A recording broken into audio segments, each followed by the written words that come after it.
Good morning, everyone. Good morning.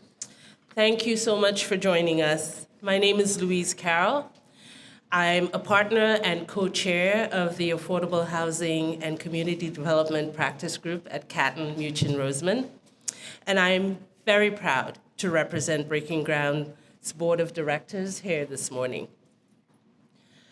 As a former HPD commissioner, welcome, Commissioner, and there are at least two former and one current HPD commissioner. I know firsthand the incredible level of detail, creativity, and persistence that goes into making projects like 1760 3rd Avenue happen. So congratulations to Brenda and her team, and to our partners at the state and the city for getting this done. We have a housing shortage in New York City, and we need big solutions like this to make progress towards solving it. I mean, this is 434 units on the Upper East Side in Manhattan near Transit.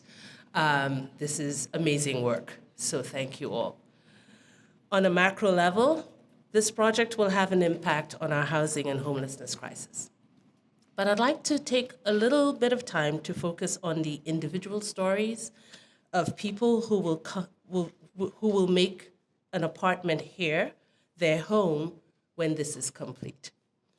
Someone with a history of unsheltered homelessness who needs long-term support to get back on their feet. Someone who had been living doubled up with a family or friends and will eventually have an affordable place of their own. A young adult who, after growing up in foster care, might otherwise be in shelter or another unsuitable situation.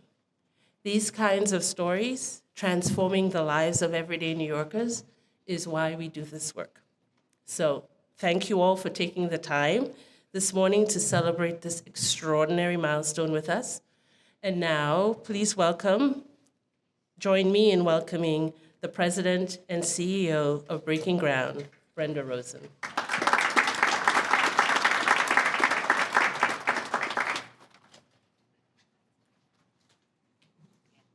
I always have to do that.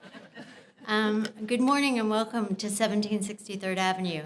Today marks an important milestone for East Harlem, Breaking Ground, and New York City as we gather to celebrate the transformation of this former dormitory into 435 new homes, a creative, pragmatic solution to New York's affordability and homelessness crisis.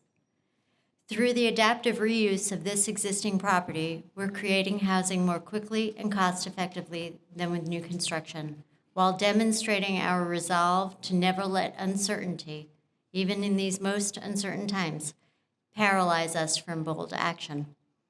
The impact of more than 400 new supportive and affordable homes for New Yorkers will be felt beyond numbers.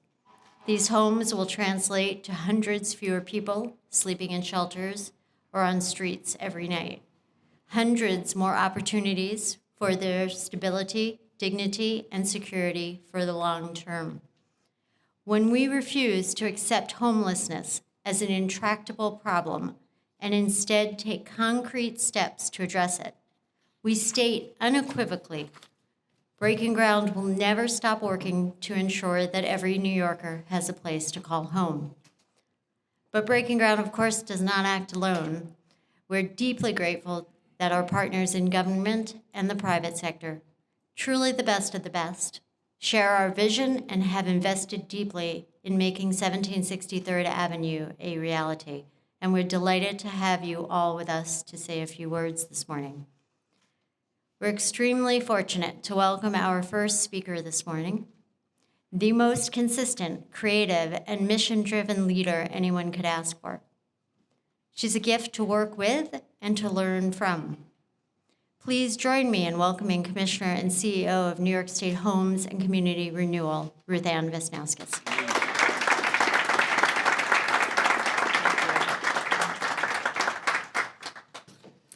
It's so nice to hear that because like everybody else, I'm so down about everything. So like a little flattery is like, I mean, it's overstated, but I'll take it because wow, it's really Interesting times. Thank you, Brenda. Thank you to your whole team.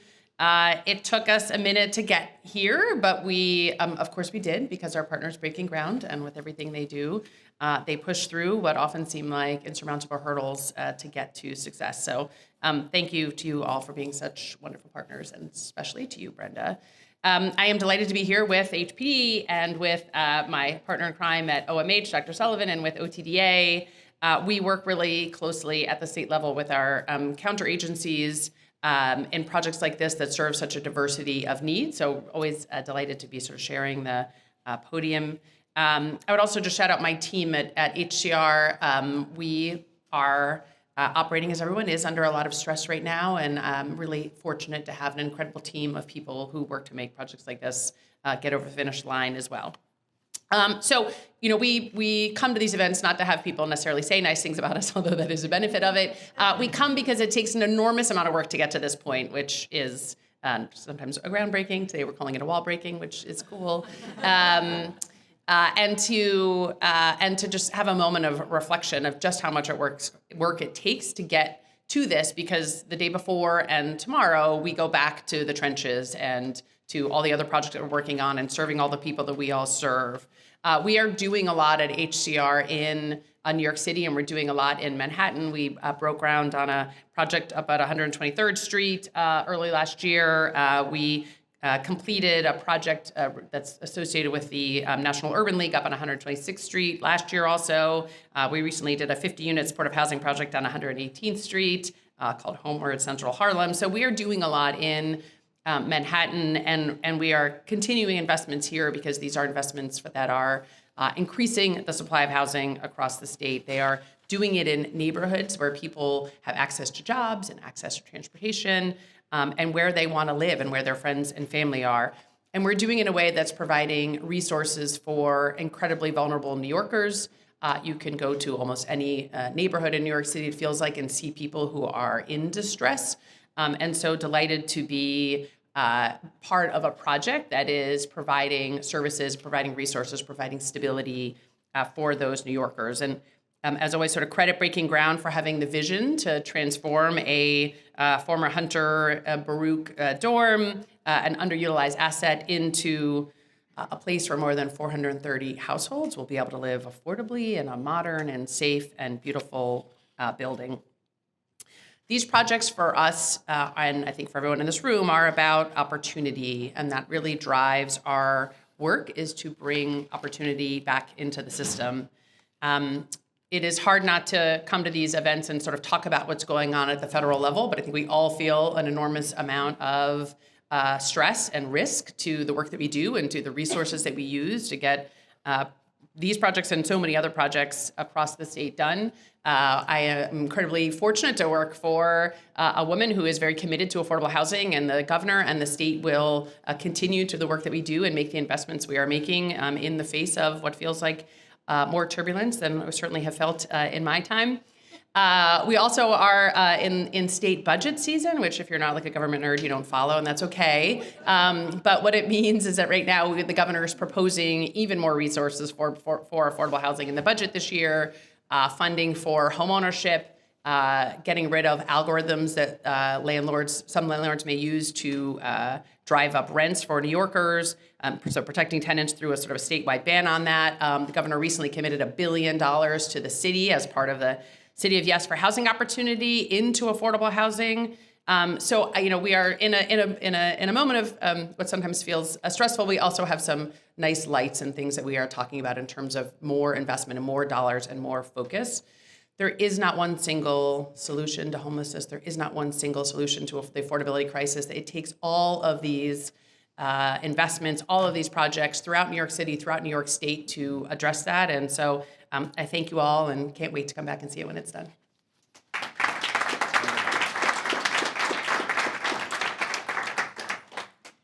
Thanks, Ruth Ann. From the Bronx to the White House, our next speaker has always kept the vibrancy of urban life and the people who inhabit it at the forefront, and his tenure at HPD has seen record years of production in affordable and supportive housing. Please join me in welcoming Commissioner of the New York City Department of Housing Preservation and Development, Adolfo Carrion Jr.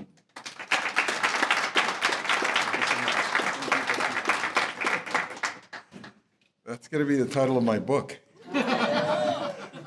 From the Bronx to the White House. That's great, Brenda. Good morning, everyone.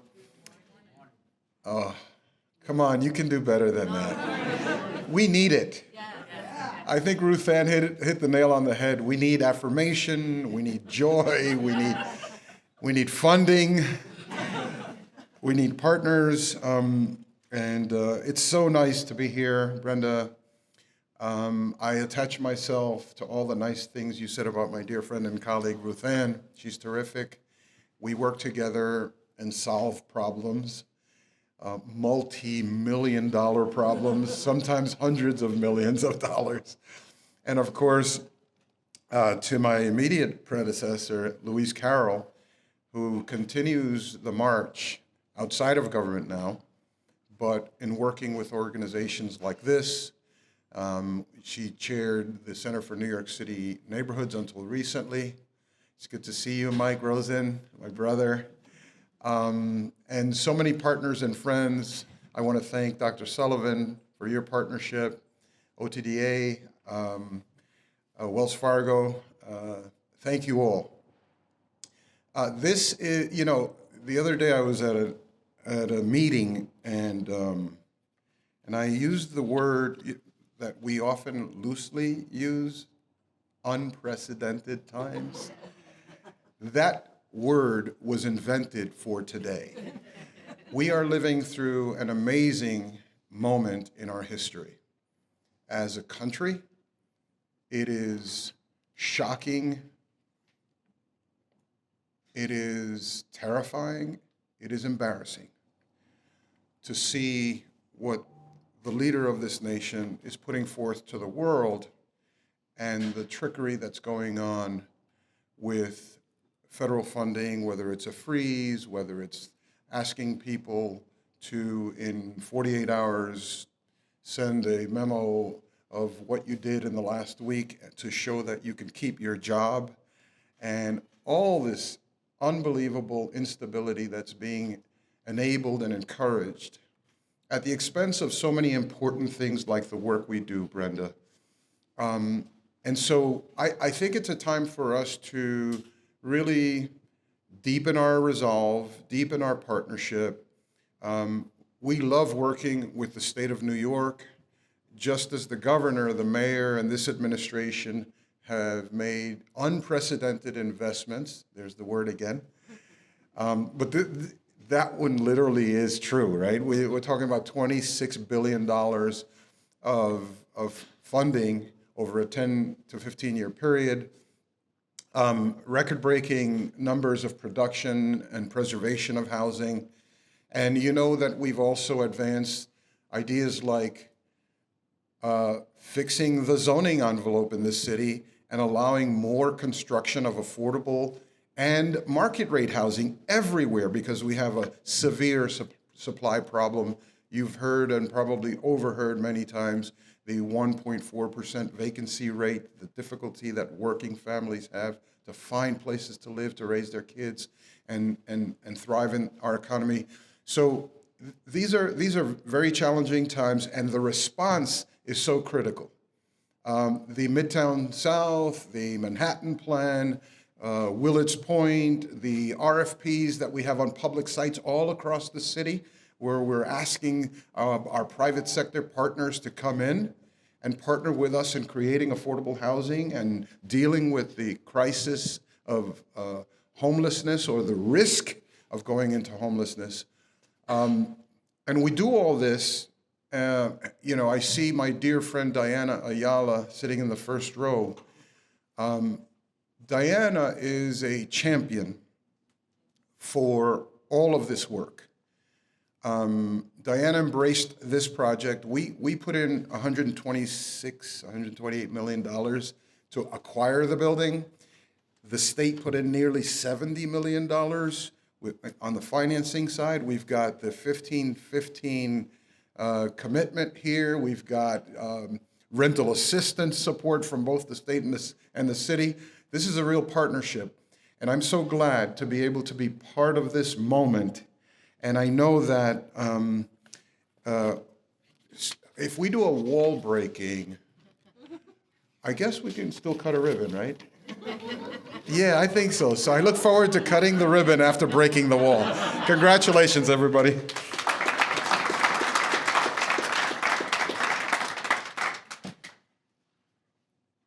Our next speaker is the longest serving commissioner in state government.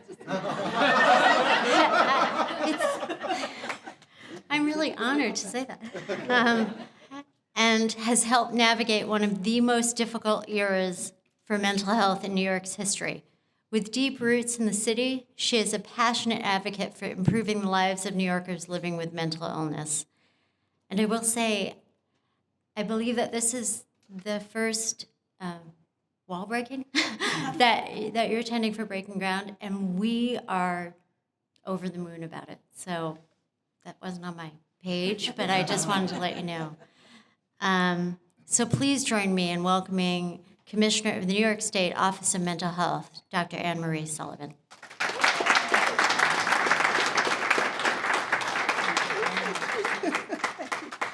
Oh, thank you. That was really very kind, except for the 10-year bit. Good morning, everyone. It's such a pleasure to be here. And I first of all want to thank all our partners, Commissioner Carrion, Commissioner Vizanakas, Otada, and Wells Fargo for everything that's done here today. And all of you. You know, everybody in this room is a part of this, and I want to thank you. And I want to thank you especially for opening the doors to individuals with serious mental illness. You know, in the governor's budget 3 years ago, when there was that $1 billion, there were 3,500 units of housing in that $1 billion. And the 40 SRO, I always get our numbers mixed up, in this building is the first opening from those 3,500. So congratulations, guys. I mean, this is terrific. It's actually happening. You know, we talked about budget season and hearings, and they said, well, where is all that money going? Did it go anywhere? And I said, yes, it did. That $1 billion is on the streets. It's on the streets for housing. It's on the streets for services. And one of the services, which I had the real pleasure with Breaking Ground, and thank you so much, Brenda, to visit the Breaking Ground team for the homeless on Staten Island. And that team just started a few months ago, one of our Safe Option support teams. And it's those teams that work sometimes with individuals who've been unsheltered, sometimes as long as on the streets, as long as 5, sometimes 10 years. They work with them so that they can come and eventually trust us enough to be a part of something like this building, where they can come and have a home of their own. And that is so, so special. And Breaking Ground, partnering with us, with working with people who sometimes in the city are forgotten or shunned, but working with them to get them ready to come to a place like this is just so, so fantastic. So thank you so much, Breaking Ground, for everything you do, both in housing and everything else, in working with the unsheltered homeless. You're really, really terrific. And then I'll just close by also thanking my OMH guys who are here, who do a lot of the work each and every day to make sure that individuals living with mental illness can thrive in communities like this. And you know, I started this in this business a long time ago. Not talking about the 10 years, but going back. And there was no supported housing when I started. There was one residence in New York City called the St. Francis. Those of you who've been around might know of the St. Francis. That was it. There was nothing. And now look at this today. So sometimes when we feel we're kind of struggling to get somewhere, when you look at something like this today, you realize just how much the commitment of everybody in this room means, and what you can finally kind of see just how great someplace like this is. And we've talked about challenging times. And you know, my family, sometimes at night, you know, you talk about some of the things that we're going through now. But I talk to them about an experience like this. When you're in a room like this, whatever you think, whatever your politics, everybody is here to help somebody else. And geez, that's just great. I mean, I think that's one of the, it's thrilling, and I think should be inspired. So it inspires me. So I hope, even in these difficult times, it inspires all of you too. So thank you so much.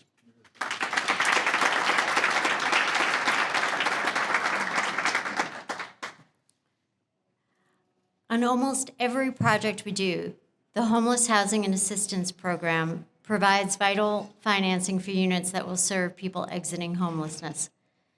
Please join me in welcoming Assistant Director of the New York State Office of Temporary and Disability Assistance, Michael Washburn.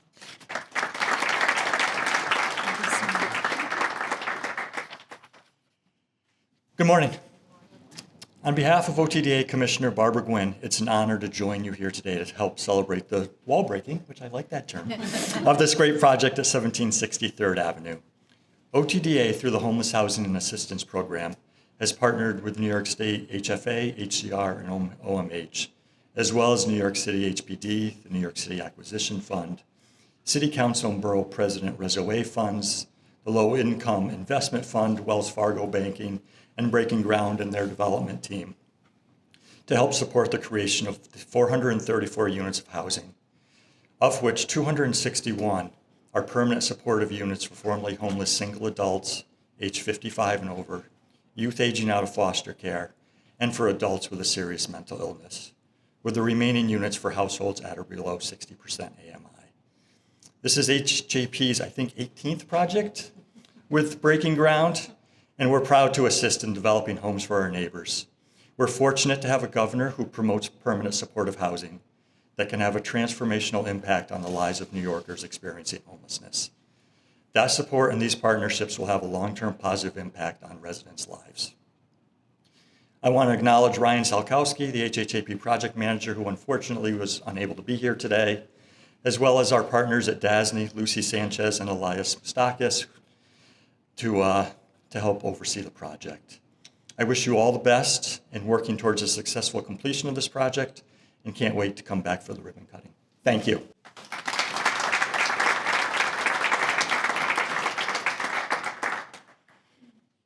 I'm proud to introduce our next speaker, who has served this district on the New York City Council since 2018 with grace, grit, and a commitment to caring for our most vulnerable neighbors.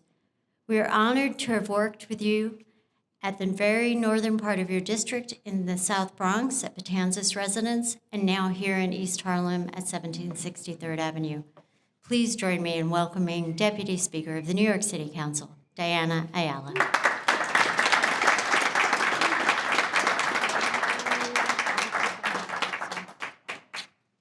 I'm so excited to be here. Do you want to say any more nice things about me? Yes. I'm a little depressed today, so I need it. No, but seriously, I am really excited to be here. This building means a lot of things to me. It really touches on a lot of my own personal experiences. I came into the council by accident. I was a child that grew up in poverty. My family was homeless twice. Programs like these really help my family find a home, but also find that stability that we needed to be able to thrive. And that is what these projects do. And this building, I think, has a lot of really good juju because, it has helped many people in a variety of different circumstances. It was a nursing home. It was also a dormitory for students. And most recently, we were using it to house asylum families that were coming in to the city and desperately needed housing. And so I want to thank, Breaking Ground for accommodating us during that time, because I know that it was not easy. We've been waiting for this project for a really long time. But I think that, it was a really, really good thing to do. And I'm happy that, I'm not surprised, because Breaking Ground is the best and the leader, in doing these kind of things. But, we take for granted, that these projects exist. And, aside from having, my own experiences with homelessness, my youngest brother passed away in September. He suffered from serious mental illness. And oftentimes he slept on the street because it's difficult to deal with a family member that has serious mental health issues. And they don't, know any better. But programs like these ensure that people like my brother have a place to call home and also have the supportive services wrapped around the individual to ensure that they're able to successfully seek treatment and become healthy, independent products of their community. And I want to thank you for that, because that is a really big deal. So on behalf of my baby brother, I will say thank you. Thank you all.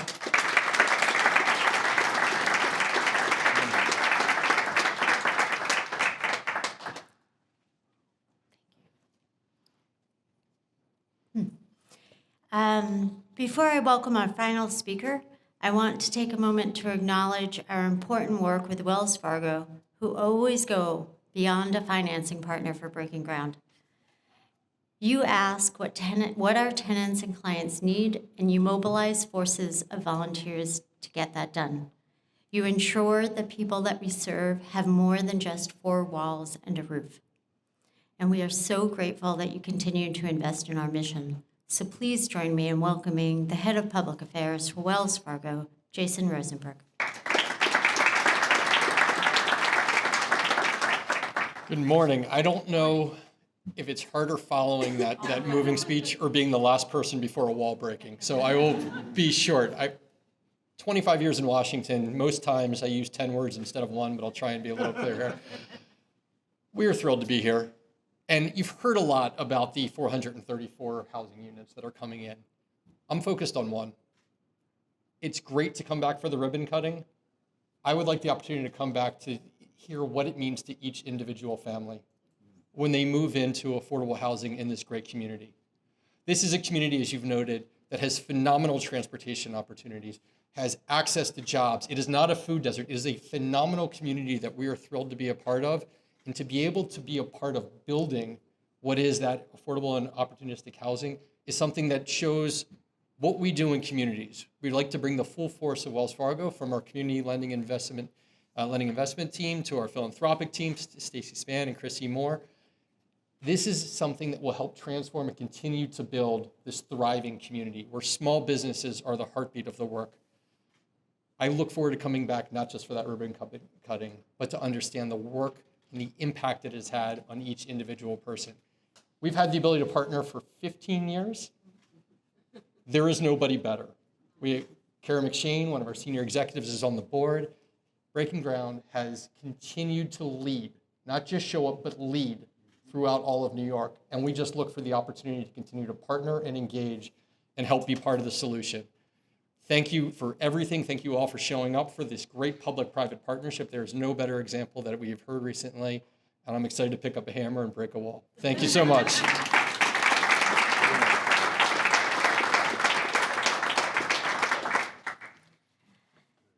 Without vital financing from the Low Income Investment Fund and the New York City Acquisition Fund, we would not be standing here today. So thank you for making sure we could acquire and transform this building for vulnerable New Yorkers.